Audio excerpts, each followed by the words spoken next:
Hello guys, welcome back. आज की video में बात करने वाले हैं वेब 3.0 के बारे में। आपने कहीं सुना भी होगा कई जगह पे वेब 3.0 जो है अभी इस टाइम पे काफ़ी ज़्यादा फेमस हो रखा है। एक नई टेक्नोलॉजी है इंटरनेट की दुनिया में ये, और इसके बारे में जानने से पहले हमें ये जानना ज़रूरी है कि वेब 1.0 और वेब 2.0 क्या था और हमें वेब 3.0 की ज़रूरत क्यों पड़ी।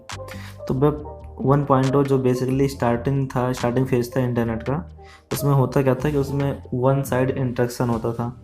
मतलब कि सिर्फ आप जाके वेबसाइट पर उसकी जो भी डिटेल्स हैं उसके ऊपर दी हुई उसको रीड कर सकते हैं। उस पर आप कुछ रिएक्ट नहीं कर सकते थे, कुछ कमेंट नहीं कर सकते थे। ओनली रीडेबल कंटेंट होता था उस पर, आप जाके पढ़िए, वही उतना ही वेब 1.0 के अंदर था। फिर वेब 2.0 लॉन्च हुआ। उसमें क्या चेंजेस हुए कि उसमें दोनों साइड से इंटरेक्शन हुआ। आप वेबसाइट पर रीड भी कर सकते हैं, प्लस उसके ऊपर आप रिएक्ट भी कर सकते हैं, कुछ कमेंट भी कर सकते हैं, अपना भी फीडबैक उसके ऊपर डाल सकते हैं। उसमें कई सारे एग्जांपल्स हैं, जैसे सोशल मीडिया जो उसमें मेन एग्जांपल है। सोशल मीडिया के अंदर कई सारे एप्लीकेशन है, ट्विटर है आपका, व्हाट्सअप है, फेसबुक है, ये सारे वेब 2.0 के अंदर आते हैं।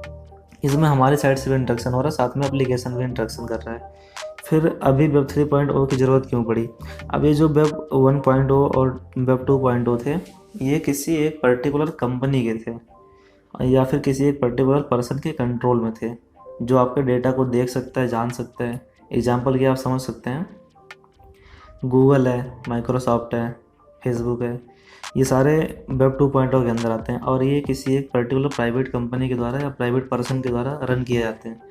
तो इसमें सारे आपके डेटा सेव होते रहते हैं और वो एक्सेस कर सकते हैं बड़ी इजीली। वो आपके डेटा के बारे में जान सकते हैं, आप क्या उनके वेबसाइट पर जाकर कर रहे हैं, क्या सर्च कर रहे हैं। तो ये किसी पर्टिकुलर पर्सन के कंट्रोल में था, आपका सारा डेटा, आपकी सारी जानकारी। तो ये इसी को मॉडिफाई करके वेब 3.0 लाया गया है, जिसमें कि वेब 3.0 सारे इंटरनेट को ब्लॉकचेन के ऊपर ट्रांसफ़र किया जाएगा। ब्लॉकचेन पर ट्रांसफ़र करने का बेनिफिट ये होगा कि आपके डेटा किसी पर्टिकुलर पर्सन के पास नहीं होंगे या किसी कंट्रोल में नहीं होंगे। एक ब्लॉकचेन पे सिस्टम पे चला जाएगा आपका डेटा, जिधर की कई सारे छोटे छोटे ब्लॉक्स के अंदर आपके डेटा डिवाइड हो जाएंगे। तो उससे आपकी सेफ्टी भी, आपके जो डेटा है उसकी सेफ्टी बढ़ जाएगी, साथ ही साथ उस पर से सबका कंट्रोल हट जाएगा। आप खुद के ओनर हो जाएंगे अपनी वेबसाइट के लिए, या अपने कंटेंट या अपने डाटा के लिए खुद आप ओनर होंगे, किसी के अंडर कंट्रोल में नहीं होगा। ये वेब 3.0 के अंदर लाया गया है। अब इससे हमारा क्या बेनिफिट होने वाला है वेब 3.0 से। पूरी दुनिया का तो बेनिफिट होगा, साथ ही साथ क्रिप्टो वर्ल्ड में जो है अभी एंट्री कर चुके हैं उनके लिए क्या बेनिफिट है। तो इसके ऊपर कई सारे प्रोजेक्ट हैं, कई सारे कॉइन्स हैं जो इस पर काम कर रहे हैं। उनमें से कुछ कॉइन्स हैं जैसे कि polka dot, helium, bat. Bat means basic attention token. इसका खुद का एक ब्राउज़र भी है जो प्ले स्टोर पे है, ब्रेव ब्राउज़र। ये ऑलरेडी वेब 3.0 की तरह काम कर रहा है, जहाँ पे आप कुछ भी ब्राउज़ करते हैं, आप कुछ भी सर्च करते हैं तो डेटा तो सारा शो होता है, बट आपकी हिस्ट्री सेव नहीं होती उसके ऊपर। जिसका मतलब ये है कि आपके डेटा को वो स्टोर नहीं कर रहा है, वो ब्लॉकचेन पे सीधा ट्रांसफ़र हो रही है, जिससे कि आपकी सेफ्टी आपके डेटा की इंक्रीज हो रही है। उसके बाद एक टोकन है ओशियन, और प्लस मैटिक का भी अभी अनाउंसमेंट आ रहा है, वो वेब 3.0 पे काम कर रहे हैं, तो वो भी एक अच्छा परफॉर्मेंस दे सकता है। ये सारे कॉइन्स आप चेकआउट कर सकते हैं। और अगर ज़्यादा कॉइन्स आपको जानने हैं तो आप विजिट कर सकते हैं coinmarketcap.com। यहाँ पे आप देख सकते हैं, यहाँ पे एक ऑप्शन है फ़िल्टर का। जब इसके ऊपर आइएगा आप होम पे, फ़िल्टर का ऑप्शन मिलेगा, इस पर क्लिक करके यहाँ पे एक ऑप्शन मिलेगा इंडस्ट्री। इंडस्ट्री पे क्लिक करेंगे, यहाँ पे आप सर्च करिए वेब 3।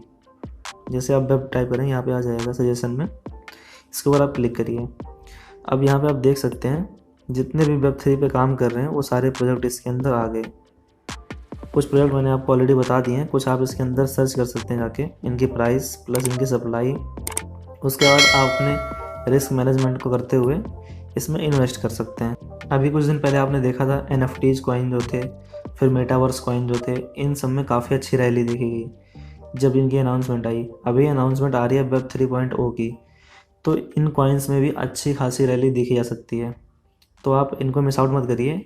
नेक्स्ट ईयर में ये बहुत ज़्यादा चांसेस हैं कि नेक्स्ट ईयर में ये सारे कॉइन्स अच्छी रैली दिखाएंगे जो वेब 3.0 पे काम कर रहे हैं। तो अगर सिंपल लैंग्वेज में बात की जाए वेब 3.0 क्या है, तो पूरी तरह से डिसेंट्रलाइज कर देना है इंटरनेट को, वो वेब 3.0 है। डिसेंट्रलाइज का मीनिंग किसी का उस पर कंट्रोल ना हो। एक एल्गोरिदम पे आपका डेटा या आपके जो भी इंटरनेट की सेटिंग है वो एक एल्गोरिदम पे सेव कर दी जाए, जिसके ऊपर वो लाइफ टाइम रन करती रहे, उसमें कोई मॉडिफाई ना कर पाए एक्सटर्नल, ना ही कोई उस पर कंट्रोल कर पाए। वो होता है डिसेंट्रलाइजेशन।